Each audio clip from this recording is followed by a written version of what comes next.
student. Today we last topic the revolution and everyday life.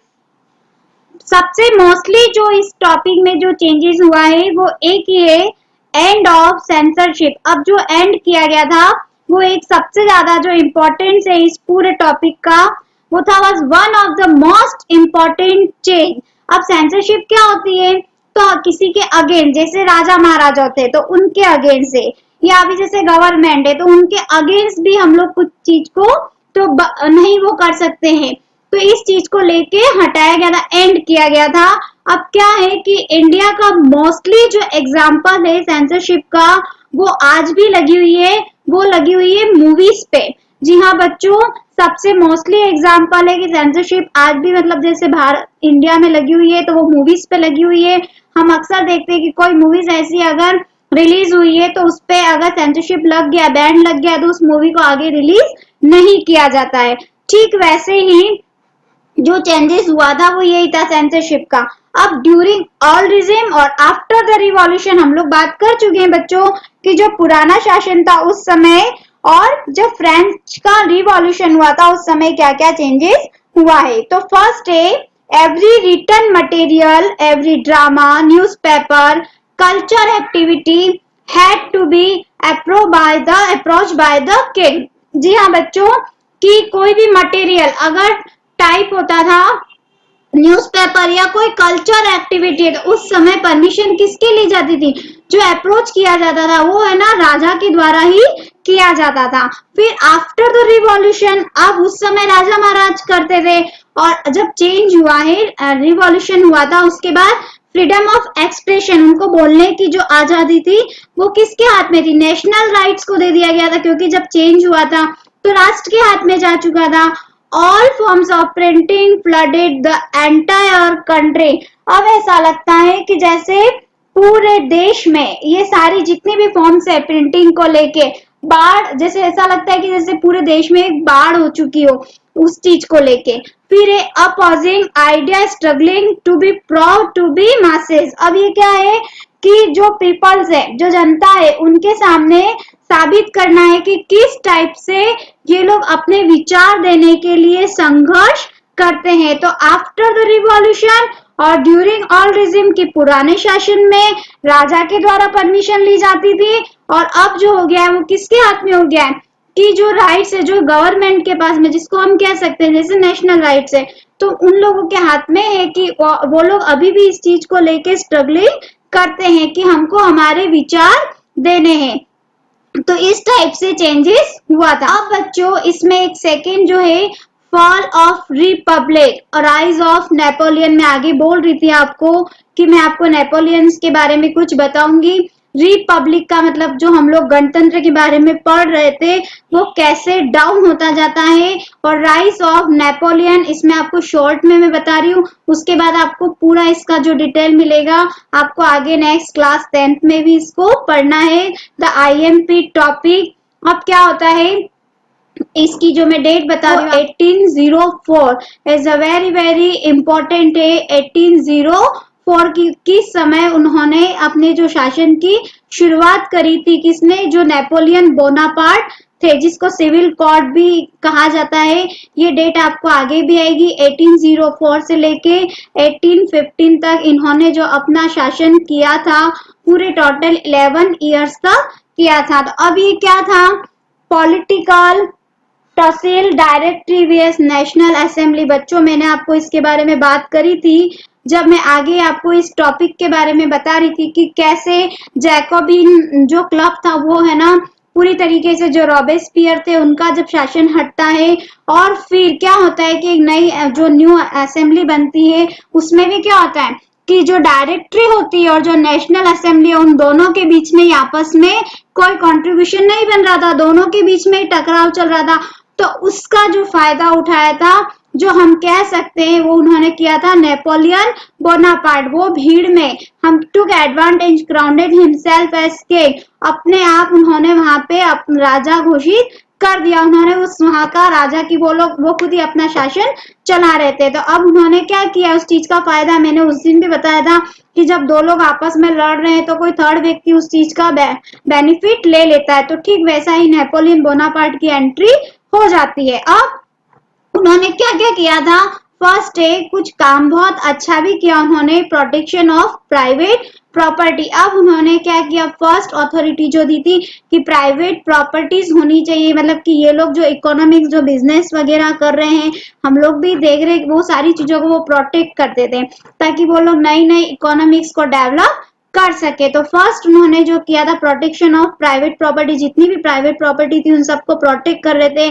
Second था uniform system of measurement with decimal system. अब first है uniform system, but बच्चों uniform system वो नहीं कि जो हम लोग यूनिफॉर्म में जो बच्चे हैं वो नहीं, इसमें उन्होंने क्या किया था कि फर्स्ट एक एग्जाम्पल के माध्यम से, कि आपने देखा है कि पुराने जमाने में क्या होता था कि जो कोई सामान खरीदने जाता था तो वो लोग क्या करते थे, या हम आज भी कहीं ना कहीं सब्जी वालों के पास में या उनके पास में देखते हैं कि वो लोग बाट की जगह पत्थर का यूज करते हैं, और किसी का बड़ा है किसी का छोटा है।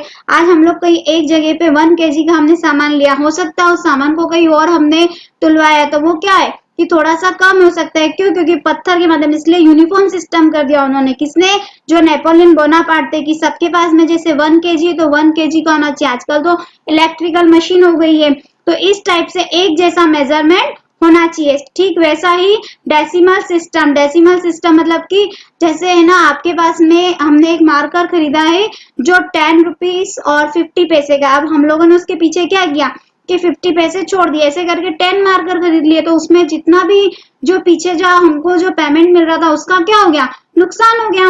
तो इस टाइप से उन्होंने क्या किया कि नहीं, एक यूनिफॉर्म सिस्टम होना चाहिए, किस चीज को लेके, कि सब लोगों के पास में समानता, एक जैसा ही डेसिमल सिस्टम और यूनिफॉर्म सिस्टम ही होना चाहिए। फिर है थर्ड है one neighbouring countries and plus family member. अब क्या होता है कि धीरे धीरे करके उन्होंने अपना शासन इतना आगे कर लिया था कि वो फ्रांस की और भी जो नेबरिंग कंट्रीज थी वहां पे भी उन्होंने उनके जो रिलेटिव मेंबर्स वगैरह थे उनको वहां के उन्होंने राजा वगैरह या इस टाइप से बना दिया था। तो वो चीज उन्होंने बहुत सारी जगह को जीत लिया था। किसने, जो राइज ऑफ नेपोलियन थे उन्होंने, सॉरी जो नेपोलियन बोनापार्ट थे उन्होंने इन चीजों को जीत लिया था।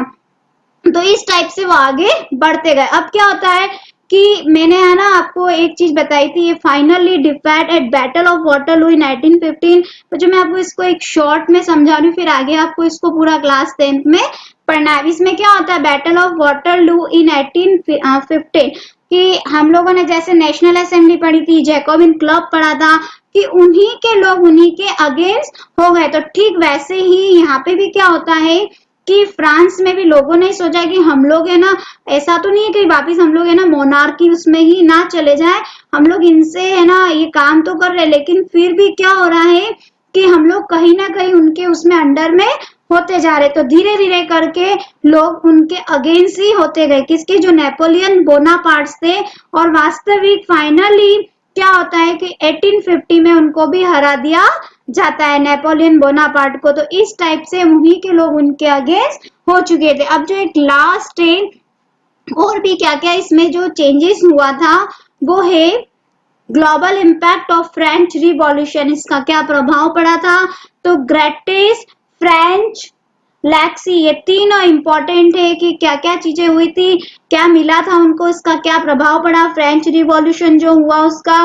फर्स्ट है लिबर्टी, सेकेंड है इक्वालिटी, और थर्ड है फ्रेटरनेट। अब फ्रेटरनेट का मतलब क्या होता है कि जो आपस की जो भाईचारे की जो भावना होती है, इक्वालिटी जो समानता है, स्वतंत्रता है, तो ये सारी चीजें किसमें मिलने लगी। ऐसा लग रहा है कि ये ना फ्रेंच जो लैक्सी, लैक्सी का मतलब होता है एक विरासत है, कि फ्रेंच रिवॉल्यूशन में ये तीनों चीजें उन लोगों को मिल चुकी है। ये तीनों चीजें इंपॉर्टेंट है, कितना रिवॉल्यूशन हुआ और ये तीनों चीजें यहाँ पे हो चुकी है। How the world benefited by this idols. अब इससे कैसे बेनिफिट हुआ पूरे वर्ल्ड में, जो फर्स्ट फ्रेंच रिवॉल्यूशन में जिसकी शुरुआत हुई थी, इसका बेनिफिट क्या हुआ, federal system abolish from entire Europe. अब धीरे धीरे करके क्या हुआ, जो फेडरल सिस्टम मैंने आपको बताया था जो राजा महाराजाओं का या जो लैंडलॉर्ड की और उनकी जो प्रथा थी वो धीरे धीरे करके अबॉलिश्ड हो गई, तोड़ दी गई फ्रॉम, और कहाँ शुरुआत हो गई वापस, फ्रॉम एंटायर यूरोप, जिसके बारे में मैं आपको क्लास 10th में बात करूंगी कि यूरोप में भी धीरे धीरे करके वहां के लोगों में भी जो नेशनल फीलिंग्स थी वो वहां के लोगों में भी शुरुआत हो चुकी थी। तो इस टाइप से इसको आगे के लिए बढ़ाया गया और colonised people across the world redefinied their definition of freedom and restarted the struggle with new force। और इस स्ट्रगल करते करते एक जो नई फोर्स भी तैयार हो चुकी थी, एक जो परिभाषा आजादी के लिए जो हम कह सकते हैं, जो उन्होंने संघर्ष किया था, इसमें उसी कोई दो लोग इंडिया के भी उन्होंने भी शुरुआत करी, जिनका सबसे ये 1 मार्क्स में आता है कि two great individual use this idea to improve life of Indian work. कौन दो लोग थे जिन्होंने इंडिया में भी इस चीज के लिए फिर शुरुआत विचार लाए थे, तो वो थे टीपू सुल्तान एंड राजा राम मोहन राय। ये 1 मार्क्स के क्वेश्चन में आता है। तो इस टाइप से जो रिवॉल्यूशन जो चेंजेस हुआ था, रिवॉल्यूशन एंड एवरीडे लाइफ की क्या क्या चेंजेस हुआ था, तो इसमें फर्स्ट है आपके लिए सेंसरशिप को हटा दिया गया था, और सेकंड है fall of Republic, rise of Napoleon, की नेपोलियन बोनापार्ट ने जो अपनी शुरुआत करी थी वो भीड़ में उन्होंने देखा कि ये दो लोग आपस में ही लड़ रहे हैं, तो उसका बेनिफिट उन्होंने उठाया। उन्होंने कुछ अच्छे अच्छे यहाँ पे रूल्स भी बनाए थे, ये 3 रूल्स आपके लिए बहुत ही इंपॉर्टेंट से। और फिर 1804 से 1815 11 ईयर्स तक मतलब उनका जो शासन रहा था, उस बीच उन्होंने पूरा वहां पे अपना ही स्थापित, पूरी अपनी समानता वहां पे स्थापित कर ली थी, पूरी इक्वालिटी। और फिर बाद में लोगों को धीरे धीरे ये एहसास होने लग गया कि हम लोग वापस इस चीज में ना फंस जाए, तो उन्हीं के जो फ्रांस के जो आसपास की जो कंट्रीज थी उन सब ने वहां पे युद्ध करना शुरू कर दिया था, जिसके बारे में हम लोग आगे और क्लास 10th में भी पढ़ेंगे। और फिर इसका फ्रेंच को जो 3 चीजें मिल चुकी थी वो क्या थी, लिबर्टी, इक्वालिटी और फ्रेटर्निटी, ये तीनों इंपॉर्टेंट से। Okay, thank you.